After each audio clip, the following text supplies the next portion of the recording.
literature, and then we look towards world literature, comparative Indian literature and world literature.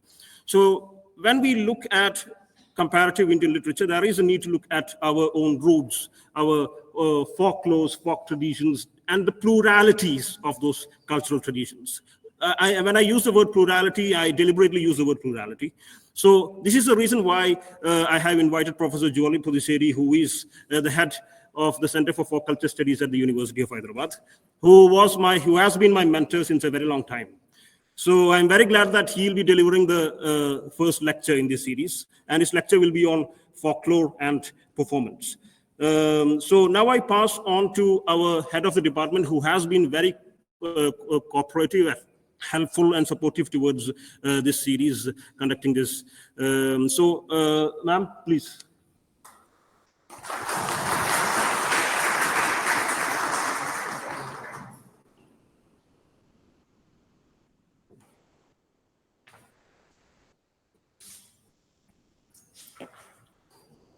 Thank you, Aloysius. Good afternoon, everyone, and a warm welcome to all the faculty members, research scholars, and students who have assembled here today. We are greatly delighted to have our esteemed guest speaker, Professor Jolly Puthussery, who is joining us online for the first of the lecture series on comparative literature. On behalf of the Department of English and Modern European Languages, I extend a very warm welcome to you, sir. Thank you for accepting our invitation and taking time out of your busy schedule to share your expertise with us. This lecture series aims to enhance a deeper appreciation for the interconnectedness of literature across cultures and languages, and your presence adds immense value to the event. I'm honored to introduce you to our distinguished guest, Professor Jolly Puthussery, presently the head, Center for Folk Culture Studies, School of Social Sciences, University of Hyderabad, a renowned scholar in the field of performance studies, folk theatre and theatrical practices, who has contributed significantly to the understanding of world literature. A recipient of several prestigious fellowships and awards, the Fulbright Fellowship in Theatre Education at Illinois State University, USA, the Postdoc Fellowship, University of London, the Young Artist Award in Theatre by Ministry of Culture, Government of India, to name a few. He has also worked in Hollywood and UK-based film productions, directed 16 major plays, and worked in more than 60 theatre productions. Today, Professor Puthussery will be speaking on the topic folklore and performance, which will surely offer fresh perspectives on the two dynamic concepts. I'm confident that this session will be an illuminating and enriching experience for all of us. So without taking much time, I would like to invite Professor Jolly Puthussery to begin his lecture. Please join me in a warm round of applause. Thank you.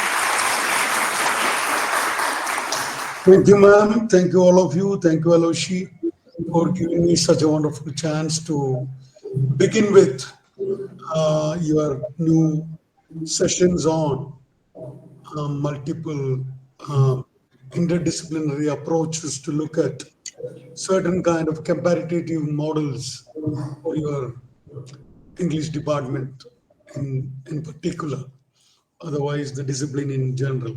So I think my presentation is visible, right? Is it okay? Lucy, is it?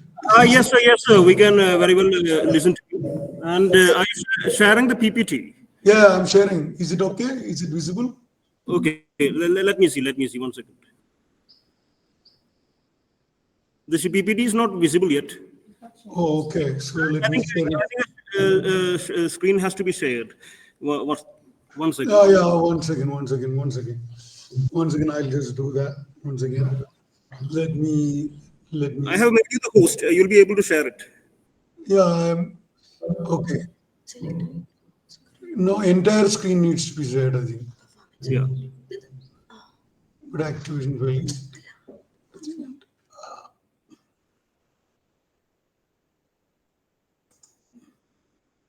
Is it coming? No.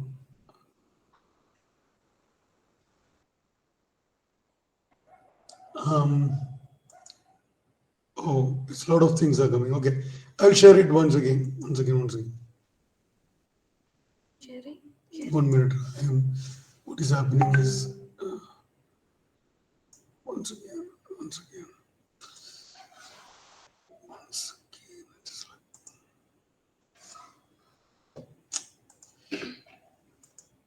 it is happening always.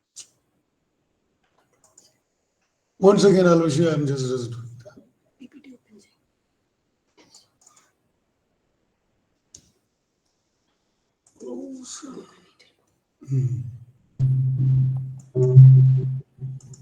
So there might be an option to share that window alone, exclusively the window of the presentation, Yeah, rather than no, rather than I'm share entire select the entire. window screen, right? Yeah, yeah. With the window alone, separate windows can be shared separately, and then you'll have to open it on your laptop. No, I have opened. I'm just trying that. Select the window or screen. It's not getting opened or what?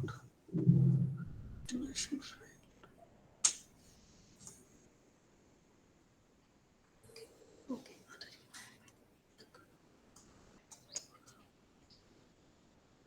Aloysius, is it coming? No. Not yet, sir. Or perhaps you can just email it to me. 1 minute, 1 minute, 1 minute. Yeah, but you may try once more, and then otherwise I can screen it here. Oh, 1 minute entire screen and why it is not coming. Is Yeah, it now coming? it's coming. Now it's coming. You'll have to open your PPT in front of that because the PPT is minimized. Yeah, Yeah, now it's all. It's all right now. Yes, sir. it's okay. Sorry, Yeah, man. yeah, Coming? PPT is coming, right? yeah. Yes, yes. I'm going to slide. So okay, fine, fine. That's fine. Okay. All right. Okay, this is sorry for the trouble. This is like, you know, okay, let me begin. I was just like trying to bring in two of the very, as Aloysius said, two of the very plural and heterogeneous concepts. One is performance, another is folklore, and trying to understand and trying to find out certain nitty-gritties associated with this particular concepts, and possibly you may be able to do some kind of academic exercises which is based on these two concepts. So that's what is the basic idea of my presentation here. So as you know, folklore is, even though it is a little old discipline, it has already always tried to, define itself as a discipline. We all know that a discipline most often has epistemic dimension as well as social dimension. As a um, as a discipline, as an epistemology, a discipline uses certain kinds of distinctive uh, analytical tools, concepts, methods, and tools and methods. It employs different terminologies, taxonomy, nomenclature, and slangs. A discipline always involves a body of disciples, so who participate in its techniques and who participates in its act of making, or generating knowledge out of it. So many of the things, when you really look at certain kind of a disciplinarians, so they share common formative experiences in the field, lab, or a wider society, or a common canon of theoretical and scholastic work, etc., etc. But interestingly, folklore is a discipline. It is always in search of its own disciples. So we have in a larger span of time always try to understand, try to agglomerate, try to appropriate certain kinds of tools from multiple kinds of disciplines. So that is the major thing which happens with folklore. So it was earlier, you all know that earlier the discipline is very much part of the oral literature, orature, orality. It was dealing with tales, narratives, epics, myths, etc., etc., and very much part of the humanities belt. Slowly, there was some kind of new kinds of inquiries started coming in. It started incorporating a performative turn and performances, behaviors, practices, rituals, etc., etc., in certain kind of context. So that during that time, it has taken certain kind of theoretical tentacles from anthropology, sociology, and other kind of social science methodologies, and started bringing a little bit of a social science turn. But it never left its search for orature or oral cultures or narratives, which includes folk music, song, etc., etc., etc. So it never left. So it neither left the humanities um, uh, concerns or the social, completely absorbed the social science. In due course of time, what happened? It also started searching in terms of the material culture, visuality, and the craft and art associated with it. So it has brought in an amount of material culture also into its tentacles. So it is comprises. It started looking at so much of performances. When you simply listen to the word folklore, suddenly certain things like a folk dance, folk music, folk performance, folk theater, folk drama, etc., etc., comes into your mind. So that means it has used its its particular object of research was in a part of time. It becomes a kind of a cultural performances. It's like many disciplines. You all know that every disciplines have taken up its own time to grow with a particular object of research. So in my initial says itself that I'm trying to say folklore as a discipline always tried to use certain kinds of specific terminologies, specific technical language adjusted to their own research objectives over a period of time, taken from humanities, taken from social sciences, taken from performance studies, taken from visual studies. Even it is going into this thing. So it is like it is a discipline. You can simply call it as it's an interdisciplinary act of researching or developing itself. So that is the simple growth of a folklore with its concerns. So interestingly, I'm trying to say it was initially considered as a popular antiquity till the middle of 19th century. Then in the 19th century, William J. Thoms asking for replacing this popular antiquities word to something like folklore. It was a compounded word. So that is part of the history of the word comes into the thing. So folklore, interestingly, has grown with two kinds of meanings. One is folklore there as a material or as a data, which includes, as I earlier said, oral narrative, performances, which includes customs, practices, etc., etc., material culture, crafting tradition. So folklore as a data encompassed all these, all these things.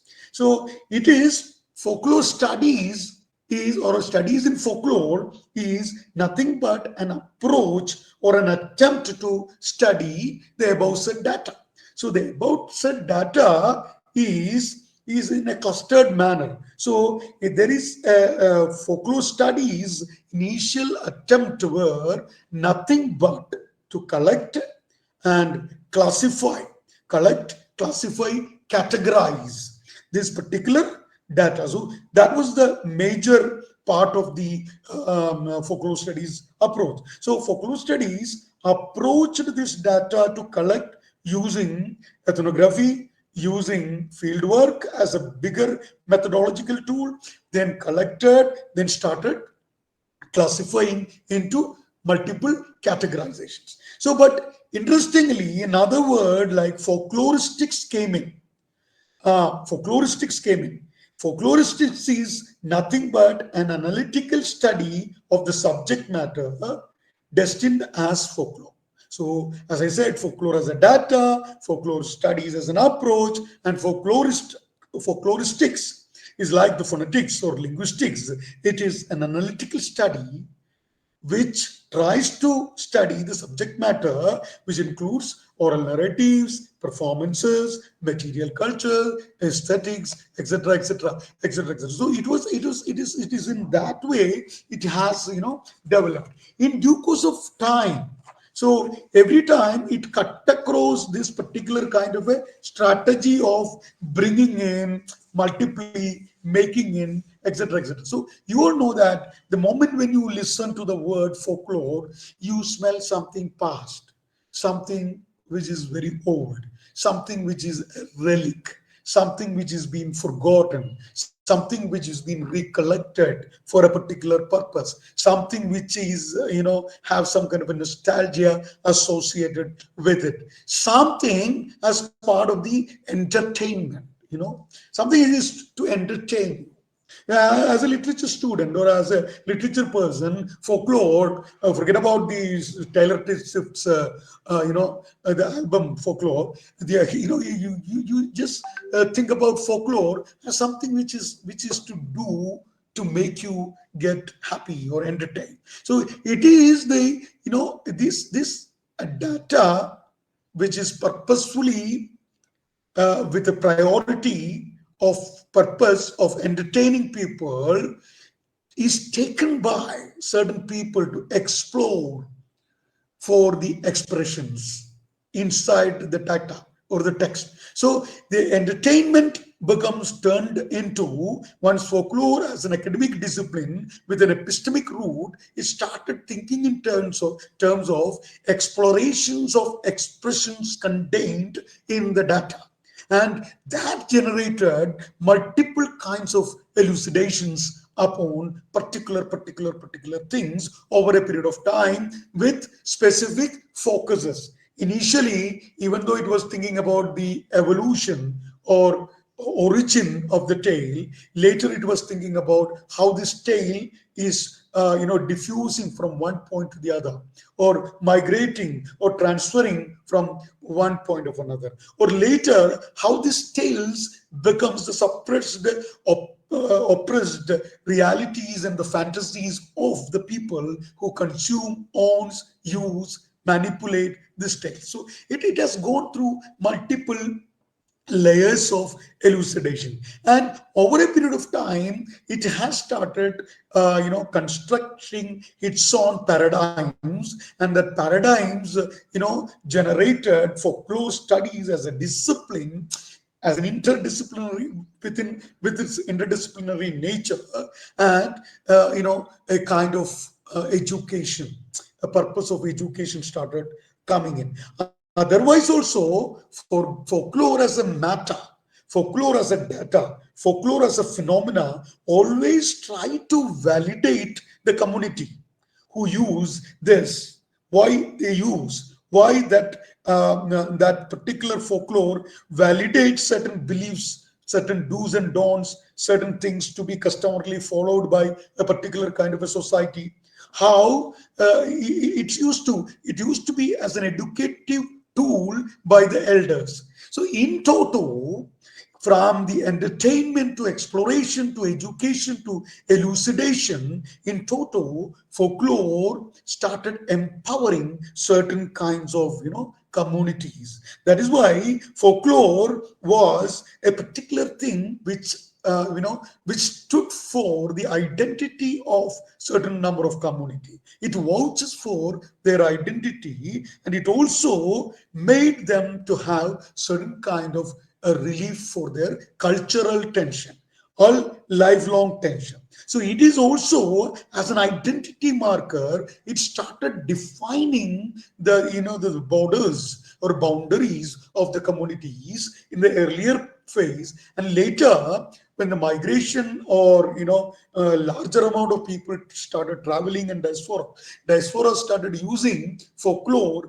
as their identity marker to define their identity in particular kind of context. So you can really look at, if you take up a simple example of a proverb which is being used in a very simple context where you talk. So you can know that a proverb which is called as a proverbial wisdom, which is a part of the collective wisdom of the community or whatever it is, a proverb which is being used in a discourse context that empower the user to thrust upon his own point or her own point. So if you really look at a proverb, how do you elucidate? You really look at who told this proverb, who used this proverb, with whom, or told this to whom, at what point of time, in what context, and how this context of dialogue define the identity or the status of the person who uses it, and how the reception of this proverb makes this particular person be part of that community where the meaning making formula meaning is happening. So it elucidates elucidate and explain some of the stratus of that particular people, and also it elaborate the identity, and it also gives a certain kind of experiential feelings for that people to understand that.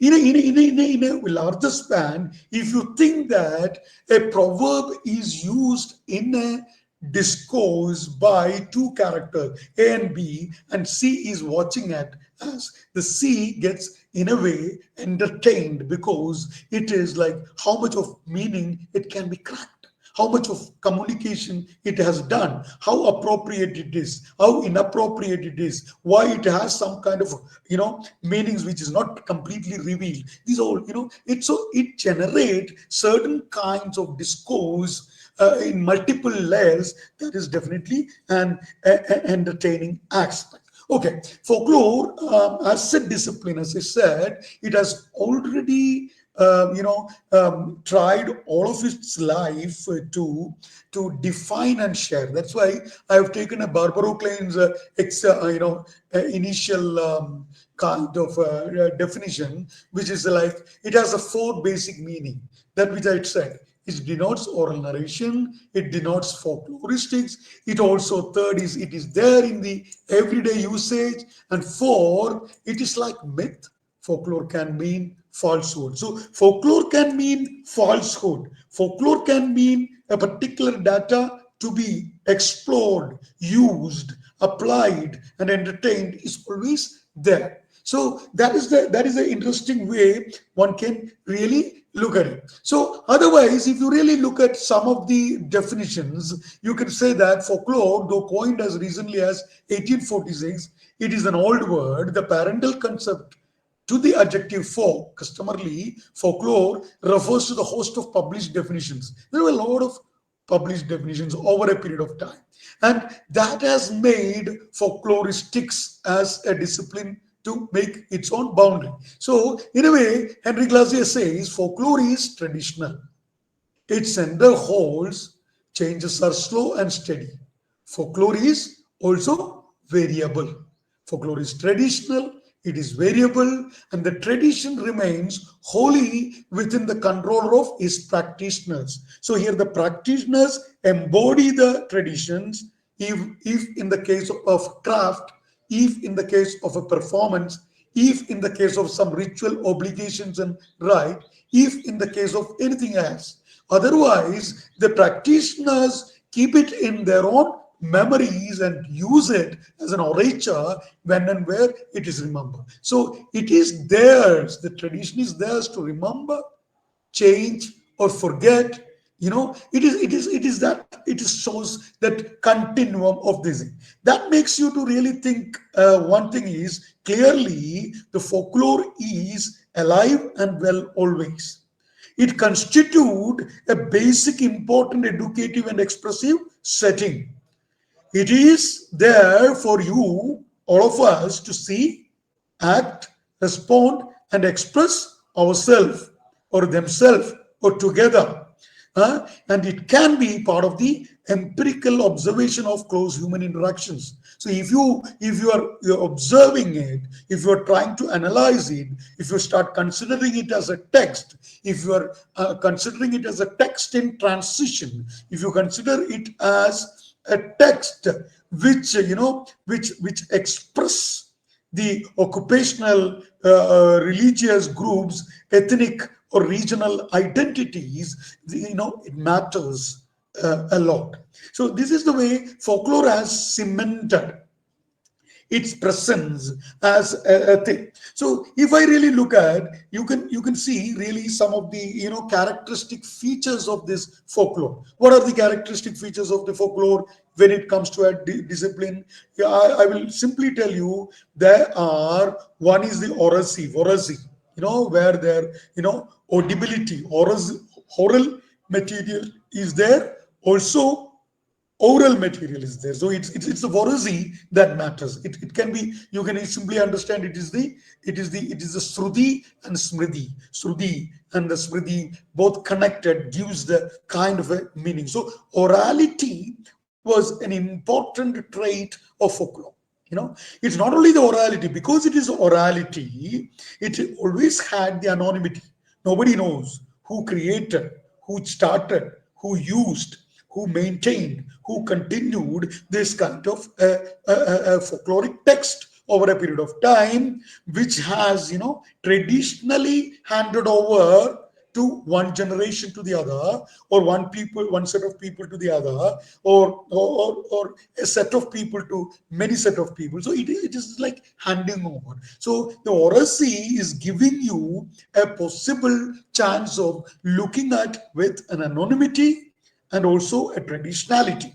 So this also gives you an interesting idea that being it oral also, it makes anyone to make it more and more in telling. So folklore is there in each and every telling. Each and every telling of a story by yourself, someone else, are nothing but the versions made by you and someone else. So a tale told by someone this time, this place, and someone else sometime later, it also has some kind of versions coming in, because your own perspectives comes in, your own ways of understanding comes in, your own ways of utterance comes in. When the utterance comes in, that telling of the tale becomes a performative act.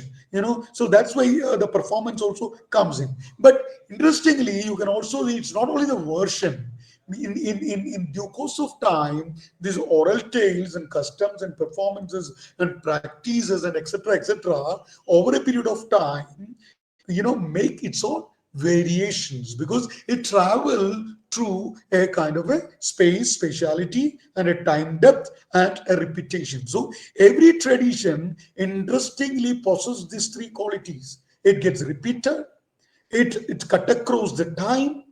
So it shows a time depth from Falana Falana Sirka to Falana Falana Sirka through these, repeated renderings of this, reproductions of the same ideas. It also has certain kind of particularity. So version and variations is a very, very interesting aspect of the folklore. That is why in India we have many, many Ramayanas. 300 Ramayanas, 400 Ramayanas, how much you collected. You will come across multiple versions and distinctive variations. So that is why another characteristics of the folklore comes in, which is nothing but folklore has its multiple existence. This multiple existence will take us to certain kind of a speciality. As I said, the folklore was orality, so the orality and the multiple existence takes you to folklore, to the locality. It is there, it is practiced in certain kind of local cultures, localities, local ghettos. So it also has some rurality. It is also practiced by certain kind of communal. Most of the folklore is very much akin to certain communities, because communities, certain caste, certain class, certain kind of people, certain group, even the fan communities of a football match or India-Pakistan match, they use a particular kind of a lingo which has been shared between them, which is made them to become a group. So this is the communality, the way folklore is also communal in nature, rural in nature. It is also interestingly goes into a kind of a nationality. That is why the communality of the folklore, with its identity, with its traditionality, it goes into certain kinds of limit, and it starts representing certain kinds of nations itself. That is why Hitler used, interestingly, the folklore to have this, semantic attitudes and etc. etc. So it's been employed in using that. That is why many of the insurgent groups, or many of the groups who vie for their own, land, their own state, use their own folklore to vouch for it. That is why Bodo nationalism, many of the nationalism uses their beliefs, practices, customs, languages, sayings, icons, tattoos, totems, whatever it is, has their own identity marker to make themselves distinct. So it is an interesting way. So how do they use? They generate multiple kind of textualities basing on this folklore data. So it has a textuality. So it was in the oral, then it has got into a kind of textualization, and textualization made into a written kind of a text. Then along with that, it was also gone into particular kind of a visual text where you make paintings, scroll paintings, sculptures, crafts, etc., etc. You combine this scroll painting into a telling realm where the teller is telling a story by showing the pictures, etc., etc., etc. So it cut across the text into textuality, to visuality, to it gets into, when it comes to the performances of many kinds, it gets into the multimediality. So, it is a performed for an audience in a monomedial correspondence, when there is a folk drama performed on stage for an invited audience, which is sitting directly against. It's kind of a monomedial communication of a folklore. Otherwise, the folk performance is always done in an arena place, in an open place, in a place where the audience encircle it, they share it, they come together, they create folklore, they sing together. So it's like a collective immersive experiences of. So it has gone into a particular oral telling realm to a kind of a performative realm where you know the story already. Being part of the community, you all know that Ram Leela is going to tell this particular story, this particular day, and who is going to play Rama, who is going to play Sita, who is going to play the minor characters. Everybody because it's been done, but people still go. People still know the story, know the people, know the ways and means of their doing, but they still go because it is part of a communality. They come together, they immerse together, they share together, and they be part of it. So this particular Ram Leela becomes part of the multiple places, and it goes into multiple urbanities. So it also comes into the urban. So what I'm trying to say, this multimediality gets into hyperreality and digital text. The fragments of this particular Ramlila, which is been played over a period of many days in a processional stage with the multiple stages, multiple people, etc., etc. But when it comes to the digital sphere, when it comes to the visual text which has been uploaded in a YouTube context, you can see many of the people gets associated with it, get party of it, comment it, interact it, react it. So the folklore for performances of particular region, it's a Varanasi Ram, no, Ayodhya Ram Leela, or Chitrakoot Ram Leela, whatever it is, it comes into a kind of a multiple levels of text. So it is there. So it becomes a part of popularity. So this way, the contextualization and the multimediality make folklore into its existence with a very dynamic existence of pluralities. That's why it is very plural. That is why it is very heterogeneous. That is why it represents the people in one way as their identity. It's also entertain, makes the others to understand who they are, what they are doing, how they make use of this particular folklore to make their own identity visible to you and yourself and to the others. So it is that way folklore has grown. Interestingly, one can say that the Benamosian in the late 70s, folklore definition has taken a larger turn of a performative turn. People started looking at folklore, like you can see this definition of Benamos in the last part. Folklore is artistic communication in small group. So it is like for Benamo started studying folklore as a small piece of communication, which is an artistic communication, which is also an aesthetic behavior, which is also part of a small group. So it is that. So it is combined with the definition of Alan Dennis. Alan Dennis say folklore is a compound word where there is a folk and there is a lore. So the folk gets defined by the lore and the lore gets defined by the folk. So it is the folk. Folk is nothing but a group of people who share at least one idea in common. So that's what Alan Dennis tried to say. So it's that one idea common makes a folk, then that sharing idea becomes a lore. So it comes across that is why it has taken a particular kind of performative turn in the 70s. You can really look at some of the definitions. So now I will try to skip some of the definitions. So you can say, that is why folklore comprises of, Brunavan says, folklore comprises of the unrecorded traditions, that is oral of the people. It includes both the form and content of these traditions and their style or technique of communication from person to person. Folklore is traditional, unofficial, non-institutional part of the culture. So it is truly subaltern in one way, you can say. It's also truly classical in another way with strict norms and conditions. So it merges. It encompasses all knowledge, understanding, values, attitudes, assumptions, feelings, beliefs transmitted in traditional forms by word of mouth or by customary examples. So it's all like it's the same definition which I'm trying to say. So let me finish off the definitions with what is American Folklore Society, trying to define folklore. Folklore, they say that, it is disseminated.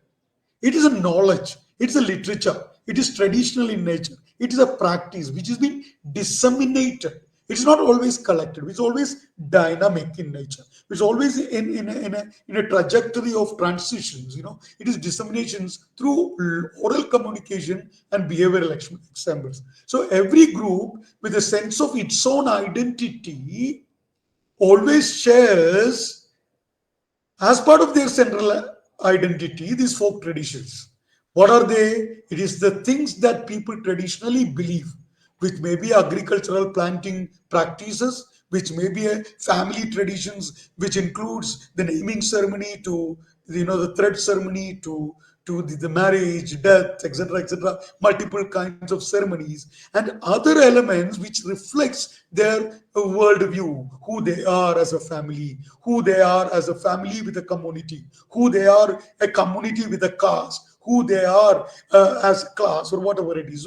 It reflects their worldview. And what they do includes all their performative acts as well as the crafting acts. How do they dance? How do they make music? How do they sew clothes? How do they know things? How they know? There is a set of folk knowledge in them. There is set of know-hows in them. How do they know how to use a folk medicine or a domestic medicine or a kitchen medicine for the certain kinds of elements? How do you know you've traditionally prepped? How do you know how to prepare a barbecue of your own? How do you know how to make a porridge of your own? How do you know a particular offering is made for your local deity for his or her festival in that particular day? You make a dish, and even though you don't like it, even though it may taste different, even though it may be bland, even though it may be too with some taste, you take it up because it's a customary way of taking it, and accepting that this is the local deity's dish, this is our festival dish, this is our family makes it, and eat it and make it us together. So it's all, what do you say, what do you make, all these things are part of the folklore. So you understand now the folklore as a particular kind of a discipline always tried to define the material through traditions. That is why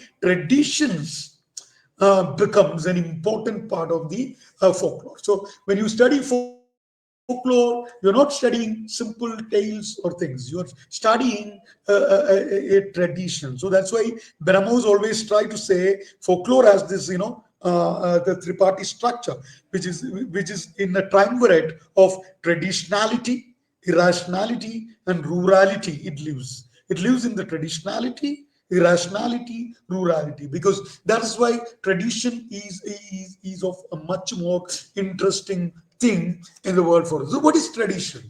Tradition is folklore in the potential. By implication, folklore is nothing but the expression of the tradition. Folklore is the expression of the tradition. That's what is the most important thing. Tradition is the cultural understanding of a process. Here, the cultural understanding of the process makes it as a text. It makes the as text. If you are thinking in terms of a humanities parlance, you consider it as a text to approach, analyze, and study. But this text is shared within the community from generation to generation. As I said, there is a time depth, there is a passing, there is a repetition. So it's between and among the member of the folk group. So it is culturally owned and shared by the folk group. So it's tradition and the traditional bearers and the traditional specialists. Traditions are a customary, it has been burned, it's been used by the people. So it is also, tradition is laws and processes. Tradition creates and confirms its identity. It implies a particular kind of a continuity of a shared practices within a time, which I have told you, with a time depth, which is in due course of time, these traditions make a certain set of conventions, certain kinds of rules and regulation, certain kinds of norms, and etc. etc. That is why it gets into a convention. But once it gets into the conventions, what happens? It also gives the freedom for the artist or the bearer or the craftsman or the person who uses this tradition to innovate. So that is why tradition is always dynamic. Tradition goes with convention and invention in absolute simultaneity. It's not that static, it's not that somewhere framed. It is always in a dynamic continuum of convention and invention. That is why it is continuing, that is why it is getting handing over, that is why it is getting a trajectory to transmission, that is why it generates knowledge. So if you really look at tradition, you can see, as a lore, if a folklore, from the folkloristic parlance, if you really look at a tradition, you can see these things. As a lore, it is oral literature, customs, rituals, beliefs, etc., etc. As a canon, it is a cultural canon of the society, which withstood over a period of time, and this becomes a mental staple of the society. It's nothing but it's become a mentifact. So tradition is not only an artifact, it also has a mentifact. Artifact and a mentifact. And artifact and mentifact gets transferred over a period of time, then it is getting into a process of transmission, and that's what is happening. That's what making it a dynamic. So it is not limited to the orality alone. It is also limited to, it is not limited to the textuality alone. It's not limited to, a homogeneity alone. It is a very heterogeneous process of constructing, convening, communicating, etc., etc. When tradition becomes a mass, there will be certain things, certain traditions are so popular, it is one spot, applicable to many people, consumed by many people, so it becomes a, like a mass. If you really look at it in an anthropological point of view, tradition is nothing but an identifying aspect of your social life. It becomes an identity marker.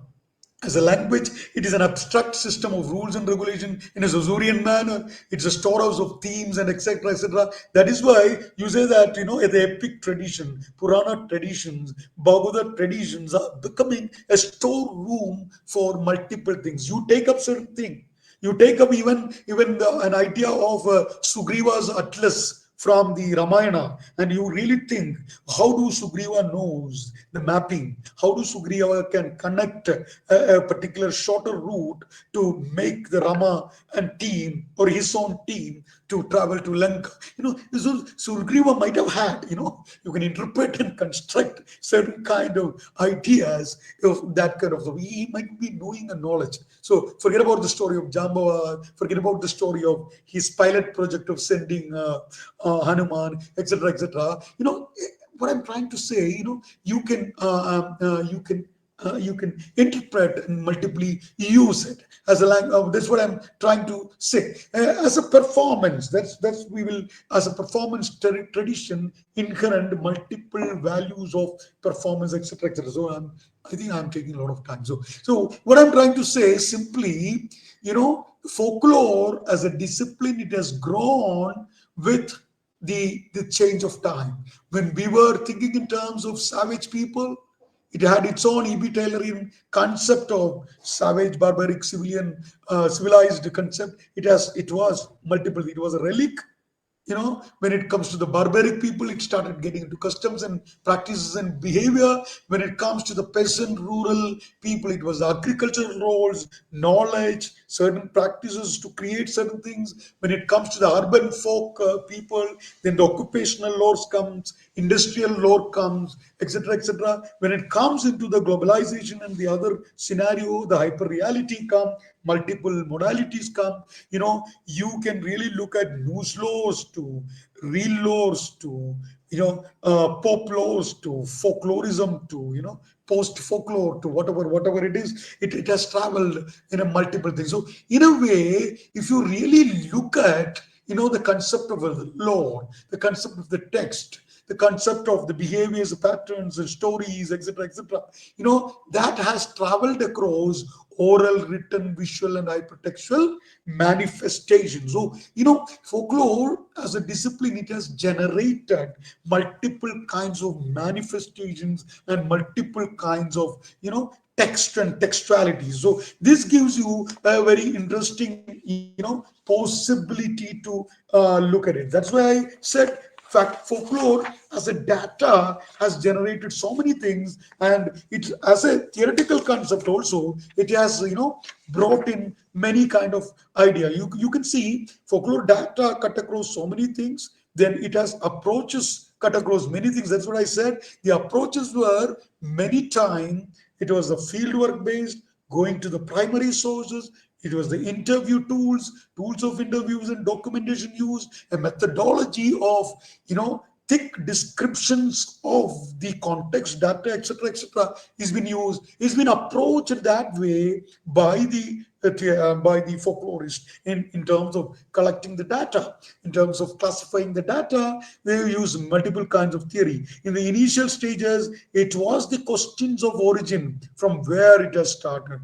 That is why in the Theodore Benefi's studies, you can see that all these stories might have started from India and spread across Europe over a period of time. That is called Indianist theory. So it may be a myth rituals theory by the Max Muller time, where he was connecting how do the, from the myths to, to rituals. It started, from the myths, all the folk tales of the Europe can be, can be gone back or traced back to the origin scenes of the myths of certain kinds of places. So you look at the Pierre Saint-Weiss theory of looking at it's the ritual that came first, and the folk tales, telling of the explaining that rituals becomes a kind of a tales, and it started coming in. So it's like a ritual as the beginning to, narrative to follow it up. So it also, the folklore over a period of time looked at how the stories from narratives and practices and beliefs from one part of the time to how it has, diffused to another part. That is why the Finnish school talks about the historical geographical method, where they cumbersome, even though it's a cumbersome procedure project, looking at a larger amount of data, they identified how certain kind of stories started traveling from one place, diffusing, from one place to the other places. For that, due of lack of data, sorry, using large amount of data, they started creating indexes, catalogs. That is why Arne ante index is there, Stith Thompson index is there, folktale index is there, multiple way. Then the psychoanalysis coming in, then the context centricity, ethnography centricity, performative centricity. So the contextual theory started coming in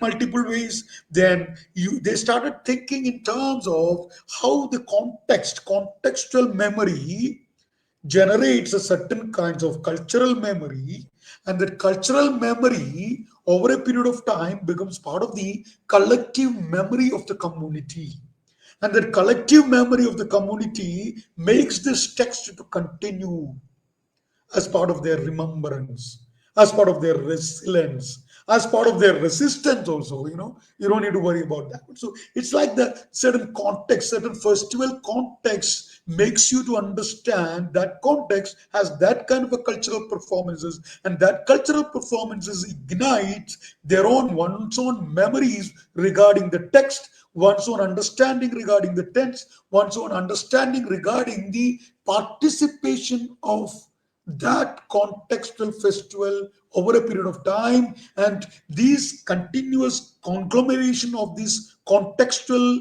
cultural memories part of their collective memory, or in a sense, Jungian sense, you can say it's a collective unconscious, or whatever it is. So the functionalism also came in over a period of time. We're looking at what is the purpose, function of this particular kind of folk songs. But as a literature student, you are all sure that the after the functionalism, there was a particular moment where the formalism started coming in, the Prof and the syntagmatic analysis of the stories comes in, a formula started generating, or Levi-Straussian idea of looking at the core content of the narratives and looking at with the binaries, etc., and understanding the tale in its culture and in its paradigmatic meanings, etc. Then the materiality comes in, then the performance. So over a period of time, folklore has started constructing it. But the important part of the folklore studies were the understanding of the performances. So the performative turn by the late 80s, early 80s and the late 70s made folklore into generating certain kinds of paradigms. That paradigms are nothing but the understanding of folk, text, context, performance, genre, tradition, art, etc.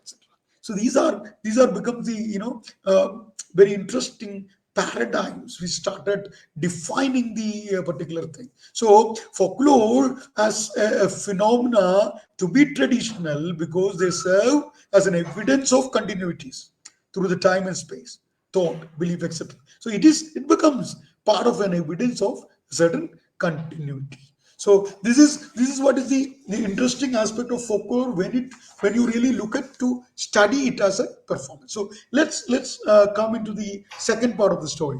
There's nothing but the performance studies. So when you really look at the performance is a content as a particular kind of a student. You really look at performance as a constellation of things, where there is drama, there is a play, there is ritual, there is theater, there is many things. So, but you have to really look at performance as a constellation of an umbrella concept, which which in a performance studies parlance, you can really look at as nothing but doings, nothing but actions. Performance are nothing but twice behaved actions, repeated actions, which is framed. If it is framed, you can really approach it from multi-pronged way, and you have to really understand. So this is a way Shashnerian idea of performance. I'm not talking about the epistemology of performance studies, because but I'm not even generating. But if you really wanted to understand the performance, you have to really understand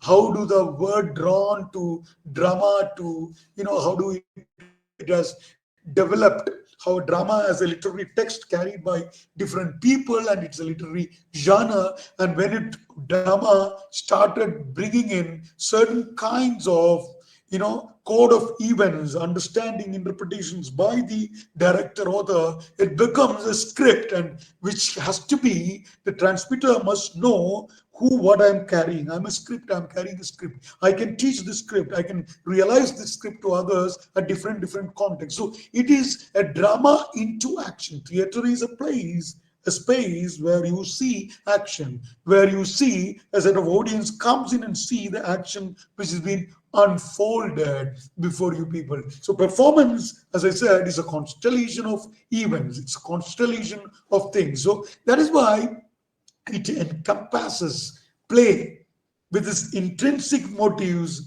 ritual with its extrinsic motives. All together, they come together.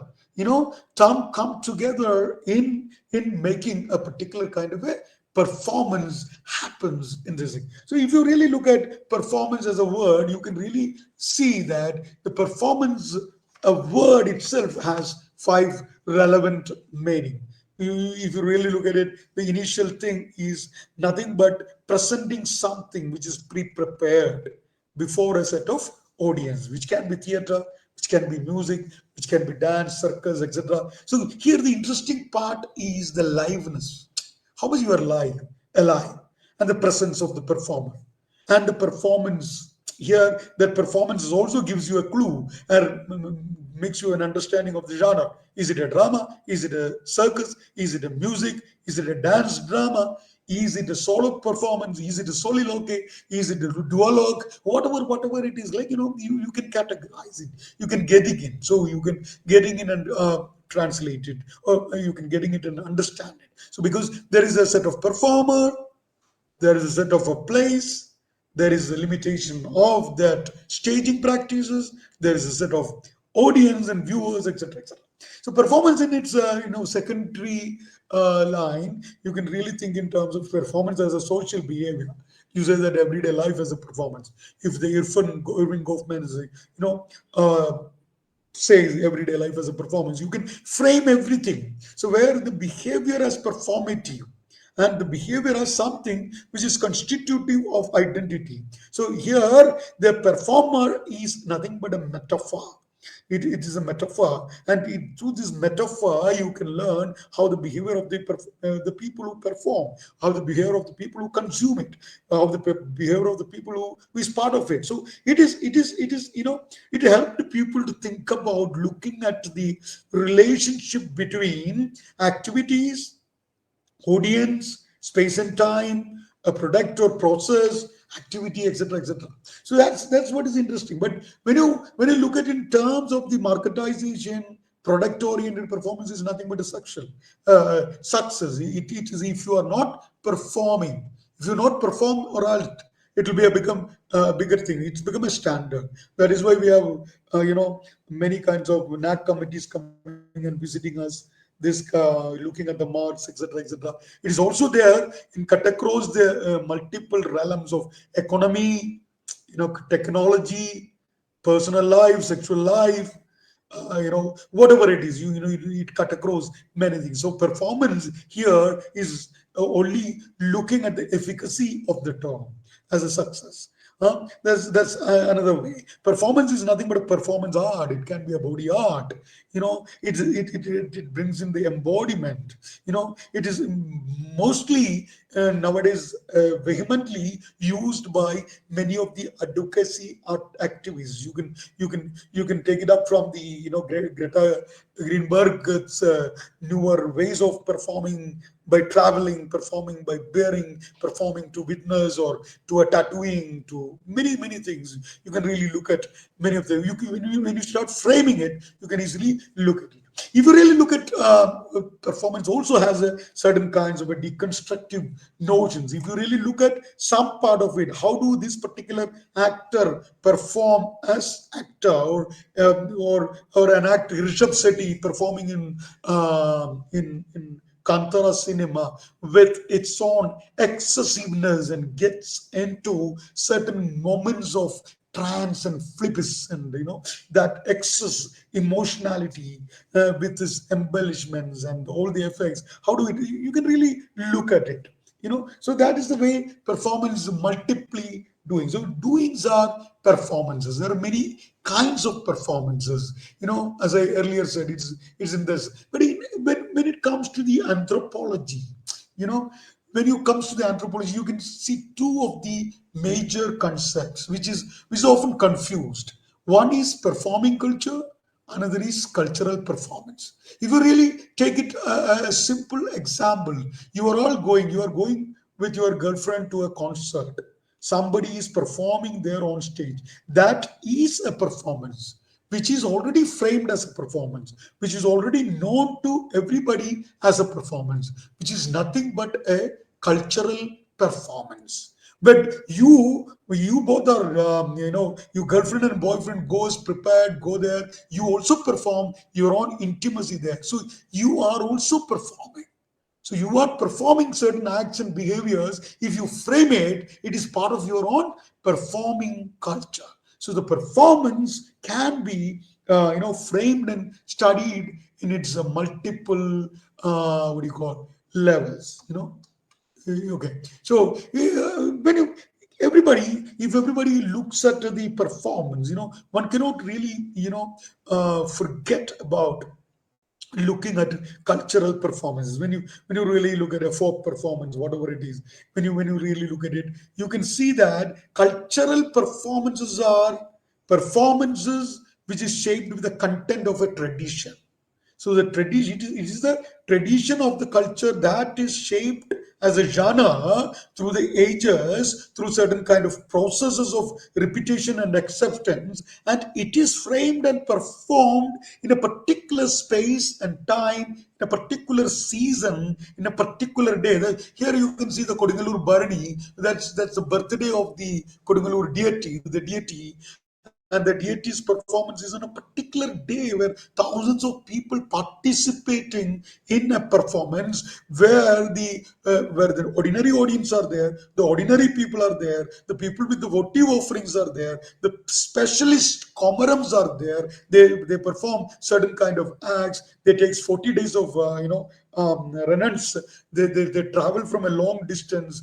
They break their head and smears the blood, etc., etc. So it goes with that. So cultural performance goes through certain kind of a cultural content and practices and conventions and traditions and specialities and specialists and etc., etc. But it also gets mediated through the oral, visual, performative, audio, visual, etc., etc. So that is the way cultural performance get mediated. So if you really just type Kodingalur Bharani in your own computer, you will get into multiple ways of dealing with it.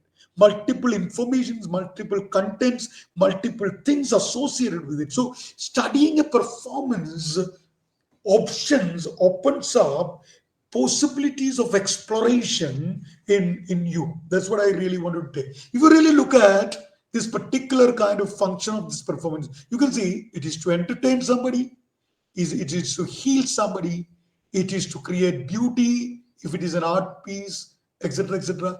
It makes the community to come together. It will make and change your identity. If you frame marriage as a performance, the married couples, after the performance, their status completely changes, transformed. But the person, the priest or the ritualist who negotiate that marriage, for him, it is nothing but a transportation. He is getting into the priestdom, changing his dress, telling all those things, and transport himself during that period of marriage, and just never ever transform. He goes back to his own identity and occupational identity as a priest. But what will happen to the people? They are completely transformed their identity. So it is that way. Many of the performances always, comes across many things like that. So I'm trying to say, folklore and performance, when it is come together, you can see there is a 3 levels of performance. Folklore is private when intimately shared by the groups in informal settings in everyday life. That is, can be called as the first level, which is in a very familial context, which is in a familial context in a private realm. Lower, but when that is produced by the specialist, you are for the family function, for the family naming ceremony, you call a set of people, a specialist who are singers, who are pujaris, a set of minstrels to tell the story, etc., etc. They come in and they perform. That's another level, which is cultured, substantiative rationally, which is the second level of performance. What are they doing? They are doing their customary rite. They are doing their customary performance. They are doing a rite because they have the right of given by the caste to perform this particular kind of a minstrel bard reality for this family, in order to make sure that we are subservient caste and we are always coming to perform for the upper caste. So there is a kind of a ritual obligation goes, but that is performed by a specialist. Then it becomes the second level of performance. When it has been taken by so many people, different people, outsiders, etc., comes in, what will happen? It gets into kind of a denotative reconstitution, or it is second level of performances, changes into multiple levels. Suppose that's what is happening to Theyyam. Recently there was a rule made by the Theyyam committee that there should not be any photographs taken, because people who wanted to really participate in the ritual was unable to participate in the ritual, because there are people with thousands of people with the cameras coming in, phones coming in. So the Theyyams unconsciously started performing for the cameras rather than for the ritual. So it started getting disturbing things. So the context of reception started tampering this. That is why a Bapirian Theyyam who played for the cameras got hunted down by the cameras. That's why it has fallen down from the fronds of the coconut tree to the melody. But that's a different story. So what I'm trying to say, it's like level. So it is in a simple way of performance. When you look at folklore and performance coming together, you can see it's an aesthetic mode of communication in the family, private, public levels. It's always a mode of communication, and it is integrally related to a particular event, particular context. So you are asked by the specialist, specialist gets into a particular festival context, perform a particular ballet about the deity, and that particular event becomes much popular, it becomes event, and it becomes a bigger performance, and that performance becomes all the way, it becomes popular, which gives multiple kinds of tellings and retellings. It gets into the variability. So this is what generally says. I'm just skipping all these areas. I'll get into one particular thing, so that I will I have gone beyond the time, so I'll try to simplify certain things. So how performance gives that culture, which is a varied, complex, and at times contested study of cultural identity, which has been approached from diverse lenses. Even though theoretically methodologically, ontologically, phenomenologically, whatever it is, you can approach, always you can approach that cultural identity, which can be understood as a experience, enactment, as a negotiation of dynamic social identification by the group members. So you are, as a researcher, looking at a phenomena which is an observer's point of view, which is an outsider's point of view, which is from an ethic point of view, which is from an esoteric point of view. You look at it by framing it. When slowly you get immersed into it, will become participant observation, and you start participation, you will try to understand some of the insider's point of view, emic point of view. You really realize certain things, certain bodily knowledge, certain understanding of how do this community uses this performance for, themselves. So it is that way it is, it is generating. So this is the way you understand the cultural identity. So performance as a marker always tried to help you. This is what I think I'm repeating it. Each performance is unique because of the specific circumstances in which it is occurs. That is why we say performances are ephemeral in nature. So it is that. Sorry, it is that way. You say. Okay. So performance is always linked with the identity of the thing. So I'm skipping this cultural performance and all. I will get into one particular example. Sorry to make you wait. You can really look at, okay. So when you really look at some of the ritualistic performances, you can see the performance text made out of this Theyyam or whatever it is. It's a ritualistic drama. It's a ritualistic performance. It is seasonal. It is done by a particular people or set of people with their own heritage, and that it has been confined to a particular set of performers as a ritual rite. So here they meet performers through the performance text, meet that audience. So there it's all get connected with the ritual practices of the performers and the audience, the religious ideology with which they come together to that particular thing, whether it is an ancestor worship, whether that is a deity worship, whether that is a local regional deity worship, whether there is a big pantheon worship, whether it's all depending on their own cosmology and vernacularity or whatever it is, that religious ideology makes them to come together. Many of the time it becomes their social obligation. It's the social obligation of the viewer. It's a social obligation of the participant. It is a social obligation of the performer to do that particular Theyyam at that particular cow. And it is always happens in a religious event. Altogether, this reflects the core identity of, dynamic identity of the particular performative circumstances, performative event, performative text, whatever you call it.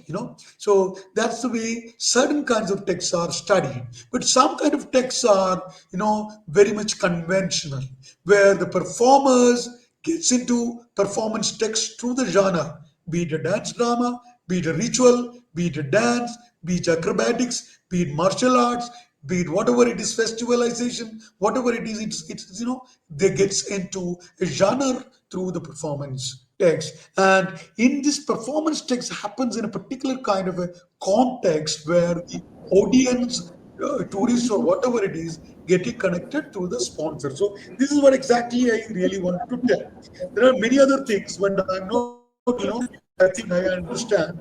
I have cut across the time. So what I will do is I'll stop. Yeah, kindly conclude. Aloysius, I'll take some of the questions. Otherwise, I'll keep continuing. Yeah, it's a very interesting lecture. Perhaps since it's already 4:30.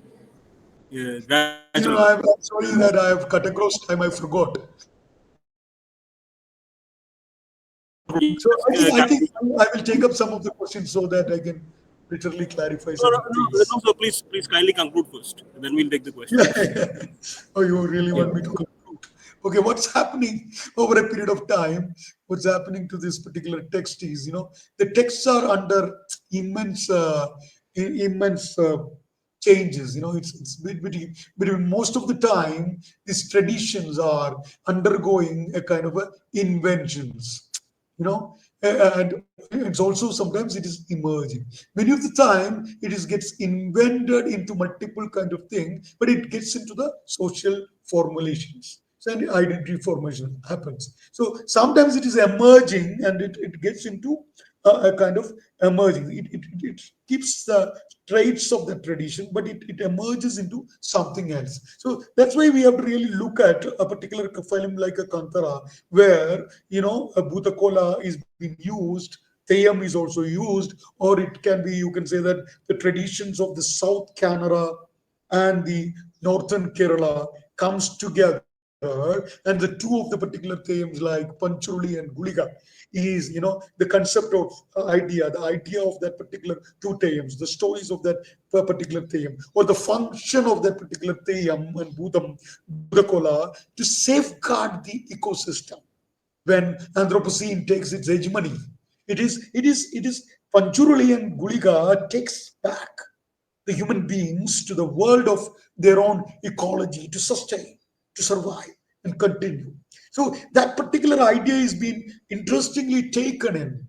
And that particular idea of transfiguration of a Buddha or a Theyyam comes into the performer, getting into the performer's body, and the body get transformed into a particular kind of a metaphysical reality. So that's been taken and employed and interestingly used. But the folklores of that particular traditions are folkloristically used, applied, manipulated, and constructed in making a narrative. So from the folklore to non-folklore to a kind of folkloresque, where it gives you a multiple kind of freedom.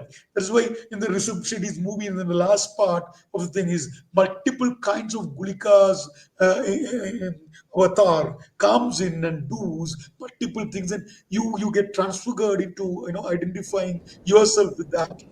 So that's the way a product is being made. Many of the time, folklore becoming non-folklore generate its own narratives.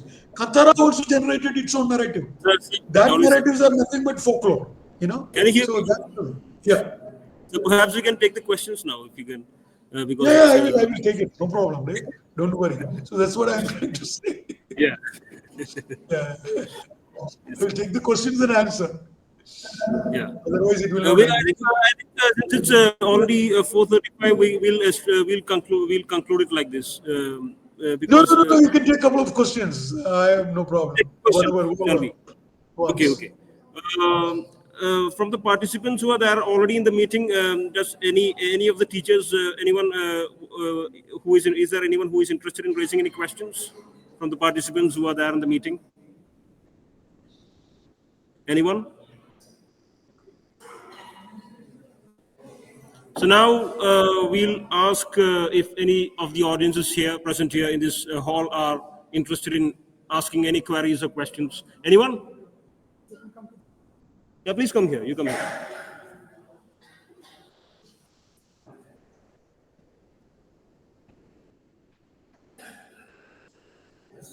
Good evening, sir. So, Good evening, as good evening. we discussed about the ancestor worshipping, um, the same way I was reading about the ritual possession in Theam or in Pandav Leela in Gadwal, we usually, as a scholar or even as a tourist, we see it as somewhat of a superstition, or even we have this bias. We exoticize. We see them with the Orientalist gaze, a Western gaze, and how is this? We see it more of as a spectacle rather than as a cultural performance. How, as a scholar, can we avoid this? Rather than exoticizing their Yeah. culture, we have a neutral gaze about it.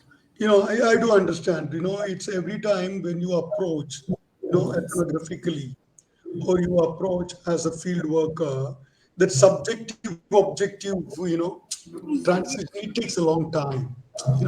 the subjectivity. So you have to really think in terms of how do you approach it? How do Yes. you approach the phenomena, isn't it?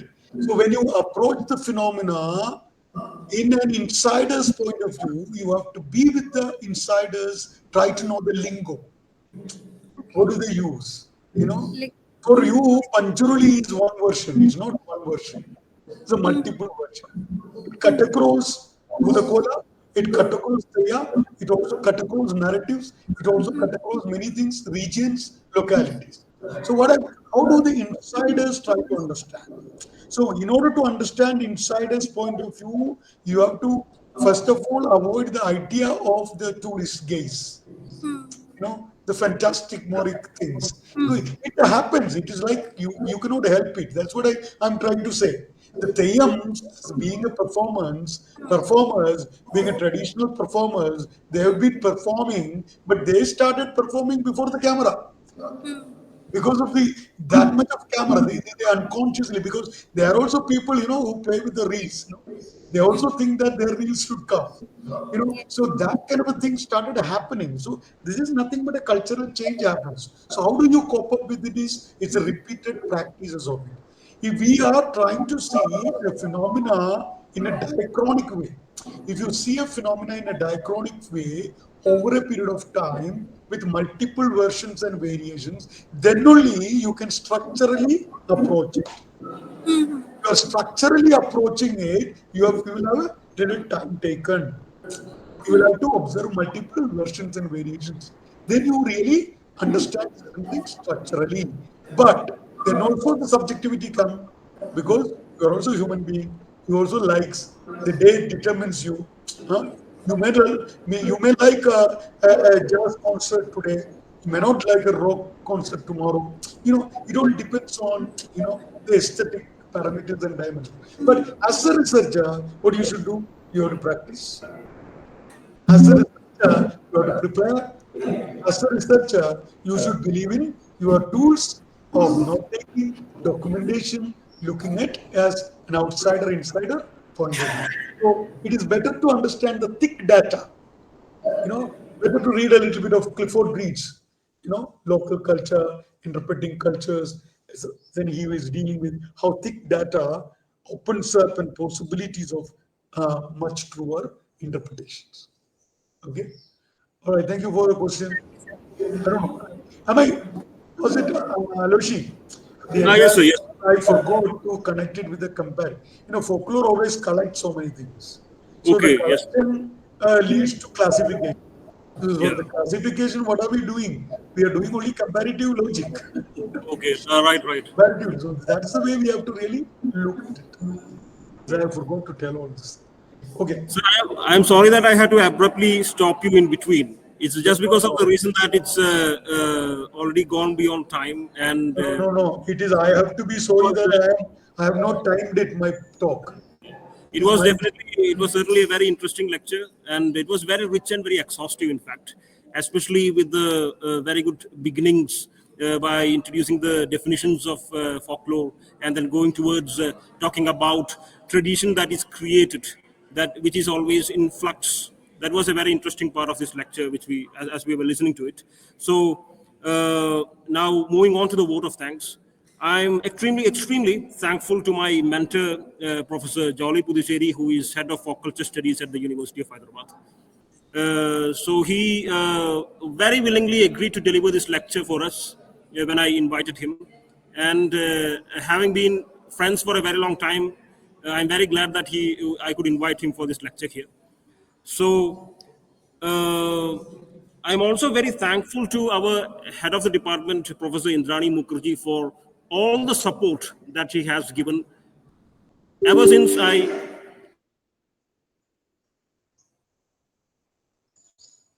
Hello, you are lost or what?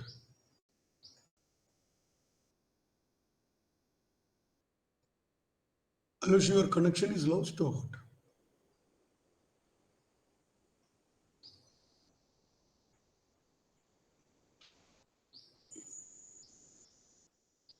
Am I audible? Hello, your connection is lost.